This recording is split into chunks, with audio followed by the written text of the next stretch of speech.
I'm Cole Haddon, and what you're about to listen to is a bonus episode from Season 1 of 5am Story Talk. In this podcast bonus eps, my guests break down a seminal piece of art from their lives, what I describe as mini masterclasses, although not always on the subject you expect. These bonus episodes are exclusive to my paid supporters in the season they were originally published. But in the following season, they're each unlocked, one at a time, so everyone can listen to them alongside the new episodes.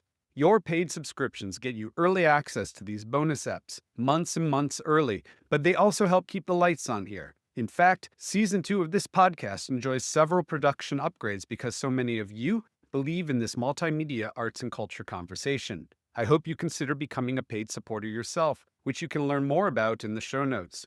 Now, enjoy this 5am Story Talk bonus episode, Story Talkers. Welcome back, my friends, and thank you so much for being a paid subscriber.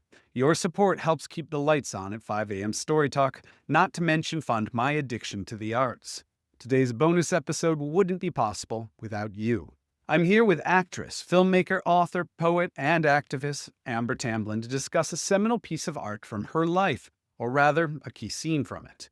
That artwork? The 1985 film Legend, which was written by William Hjortsberg, God, I hope I got his name right, and directed by Ridley Scott.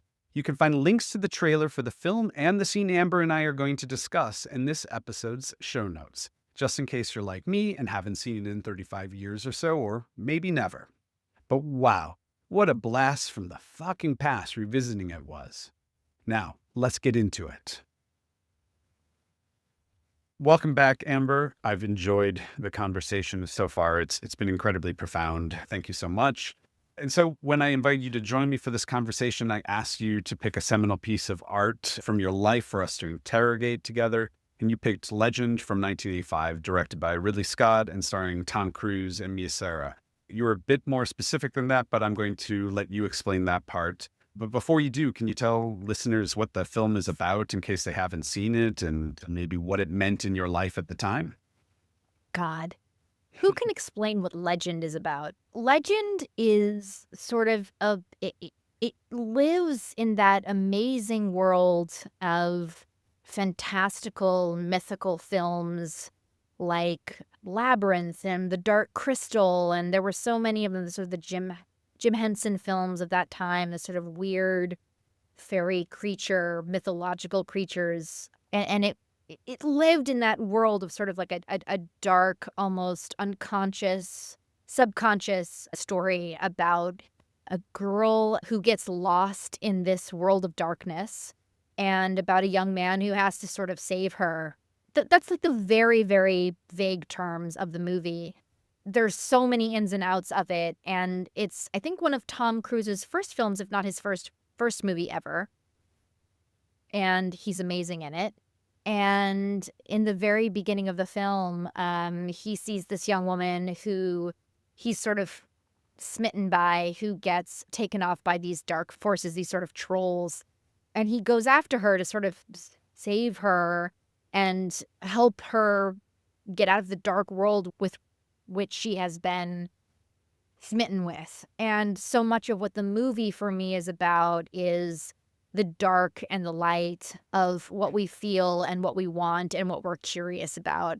And I just really love this movie also because it has unicorns. Like, there's a moment where there's a bunch of unicorns running down a stream and Tom Cruise is like, someone has poisoned them, and the horn of one of the unicorns is very sacred and has like sacred energy, and it's just a very great fantasy film. And it stands alone in this era, I think, also before there was CGI, right? I feel like that was a precipice before there was a bunch of CGI and stuff that could be faked in those ways. So you really had to use your imagination, probably as a filmmaker, but also as an audience member, to go into the world in which they were creating. But I have a lot of like love for that film, deep love for the film. We had it incredibly good as children from that period.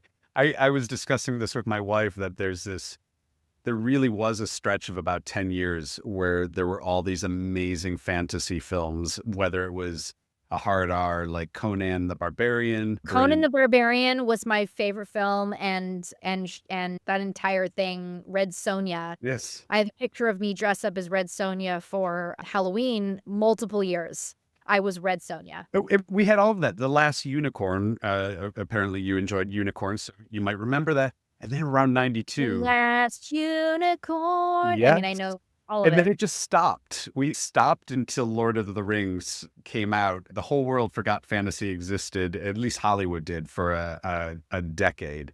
And so we were talking a moment ago about the fact that, and I think it's worth bringing up for listeners, there are multiple cuts of the film. And so there was the American version, which had a Tangerine Dream soundtrack.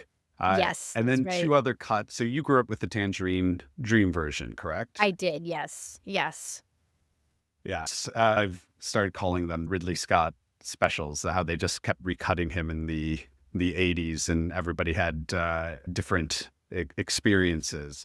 And so you have a specific scene from Legend you wanted to talk about.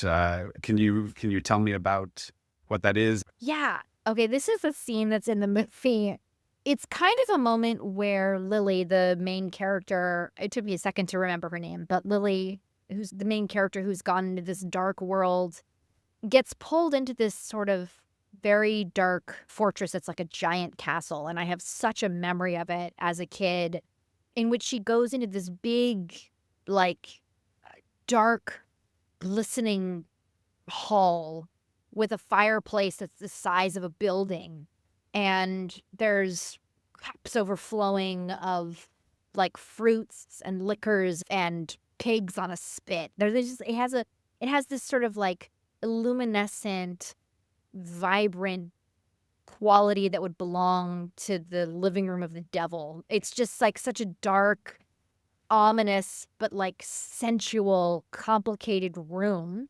And she's this sweet girl who has come into this place and she's lost, right? She's trying to find her place and she's been taken into this underworld. And Jack, Tom Cruise's character, is trying to find her and is doing everything he can to sort of get her out. He doesn't know where she's gone and has to go through all these trolls and experiences and all these different things to sort of find her. She finally comes into this room and everything is gleaming like a diamond. It's hard to describe other than it creates, it almost becomes a cartoon. Like it almost comes off the page, it almost comes off the screen into a world that transcends celluloid. Like it's beyond film. You're watching it and she's moving around this room and this giant fire is blazing in the fireplace. And she's moving around the room and she starts to see this thing dance, and it's a creature that's like it's got a womanly figure, and it's sort of got these huge, very David Bowie shoulders in this dress and this huge sort of head neck piece, and you can't see its face. It's all covered in black crystals and sort of diamonds, and it's sparkling, and it's dancing around the room, and it's giving the essence of this beautiful woman, this sort of beautiful creature, this thing, this darkness that's moving around the room. And at first she's scared of it and she's hiding behind these giant cement pillars, hiding and sort of moving, but very curious. And then you start to understand that you're in the dance with her of the darkness and that you're sort of being pulled in to the curiosity of darkness in the way that she is, and that she's like, what is this creature? And as it moves closer and it dances closer, she gets closer until she's dancing with it. And she's wearing this sort of lighter color, maybe white fabric outfit. And she's moving and they're sort of dancing together, you know, like you would in royal ancient, you know, in royal times. They're moving together and they're flowing together throughout this huge cement glistening room that has no real feel to it in some ways other than the darkness that encapsulates it. And as she's dancing, she starts to sort of give way to this creature. And suddenly there's a turn in the scene and in the actual edit, in the camera cut, where she turns with it and she becomes it. And then suddenly she's wearing a version of the darkness where her lips are painted black and she's got black gloves and the black dress with the sparkling diamonds all over them. And now suddenly she is the darkness and she's dancing in the room. And it's the moment in the entire film when she becomes where she becomes the thing that's been hunting her, essentially, that has been trying to take over her force.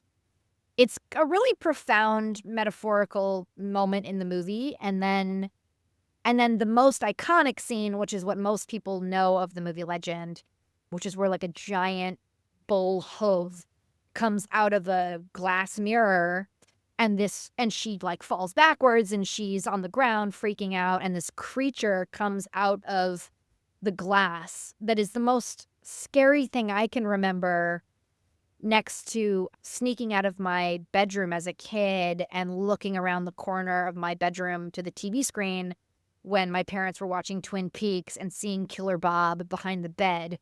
That's the only other like thing that was as scary to me as the image of Tim Curry coming out of the mirror as a giant beast, like this beastly red horned, but the horns are so big they're the entire size of his head, and then they just come way out. They were just massive, huge pieces that come way up and they sort of extend into the sky. Whoever did the makeup and the effects for that movie is a genius. It's amazing, and I felt the same way as a child. It was the scariest thing I'd ever seen, probably more so than my first dead family member in a coffin. Yeah. It was horrifying. And he's like, "Mother Night, lay your dark arms above me." And he's so scared the fact that I can remember that, the way Tim Curry talks, but also you're just sort of like, is it a moment that like completely takes you aback, because the way it was done was so, I think, probably different for that time and that way of making scary creatures. And it just hit somewhere very like deep and emotional. It felt like a personal demon almost. Like he felt like something that was like an aura radiating of the darkest, most complicated, most sensualized pieces of all of us. Hard to explain, but it's fucking wild. And when you see it, you'll know what I'm talking about. Why did you pick this specific sequence? What did it mean to you when you saw this as a kid? And when you think back about it today with your experience as a storyteller, a woman, all of these things, what do you take from it? I think about, first of all, this movie, for anyone who's able to access and see the film I co-wrote and directed, Painted Black, based on the novel by Janet Fitch. You can find it on Amazon in the US and also Apple TV. There's a sequence in there where Alia Shawkat, the actress, her character, goes to a mansion, goes to this home of the mother of the man that she loved who has taken his life. And the woman's name is Meredith. She's played by Janet McTeer. It's a ferocious character, really amazing.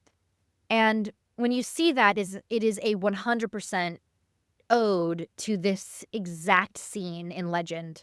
She's got a huge piano in the living room. There's a massive fireplace where everything is gleaming.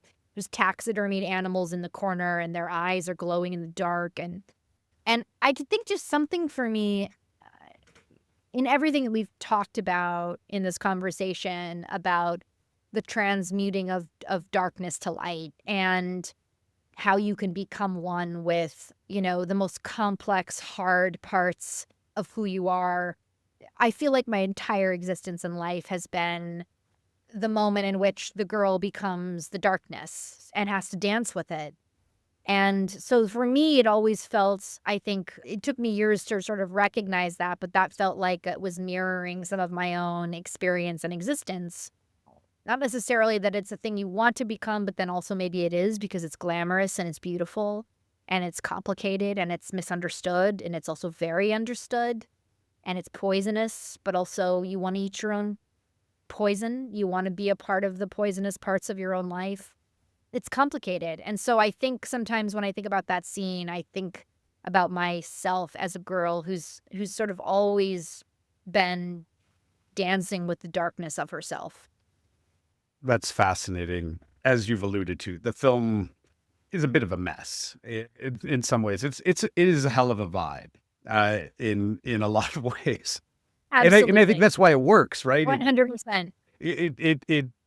It gets under your skin, not necessarily because you can explain everything that's happening.